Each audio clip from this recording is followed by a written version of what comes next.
En fait, quand on a vraiment découvert Latifa sur les plateaux télé et tout le travail qu'elle fait avec les élèves dans les prisons, etc., on s'est dit que son travail était incroyable et qu'il fallait le relayer de manière beaucoup plus, je dirais, complète que uniquement des petits entretiens à la télé. Et donc on avait vraiment envie de savoir qui était Latifa, quelle était la femme qui se cachait derrière ce personnage devenu public aujourd'hui. Donc on a décidé de la suivre pendant plusieurs mois et à la fois de témoigner de son action et puis aussi de relayer tous ces, je dirais, tous ces morceaux de France qui sont la France d'aujourd'hui à travers son parcours.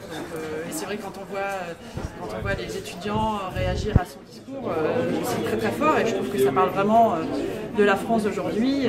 Donc ça nous a semblé être un vrai sujet de film et que le film pourrait, dans un second temps, évidemment, quand il sortira en salle, permettre de créer des débats, relayer un petit peu le travail qu'elle fait à une échelle nationale. Donc ça nous a semblé assez évident de faire un film. Et c'est la raison pour laquelle on s'est lancé un peu, pour l'instant, tout seul dans l'aventure, pour ne pas perdre de temps et espérer que le film soit prêt dans un an pour s'adresser au plus grand nombre. Donc on a lancé cette campagne de crowdfunding, comme on dit, pour permettre de faire connaître la démarche, avoir aussi des dons qui vont pour moitié justement à l'association IMAD qu'a créée Latifa et nous permettre de commencer à financer le film pour ne pas attendre des commissions qui se réunissent tous les 3-4 mois, etc. Donc pour vraiment pouvoir commencer le travail.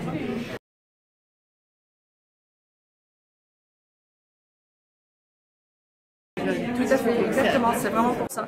Et c'est vrai que quand par ailleurs on a rencontré Latifa, on a vu aussi que c'était une femme qui était vivante, qui était drôle, qui avait vraiment plein de facettes à son personnage et que ça nous intéresse aussi de faire un portrait de femme issue de l'immigration, qui a élevé ses enfants en France. Enfin voilà, ça nous semble être vraiment un portrait qui est beaucoup plus large que uniquement elle et en même temps on reste collé à elle pendant tout le film. C'est vraiment l'idée à travers Latifa de montrer la France d'aujourd'hui. Et puis on va au Maroc aussi où son fils est enterré, où elle va marier son autre fils l'été prochain. Donc voilà, il y a vraiment une envie de témoigner de son travail.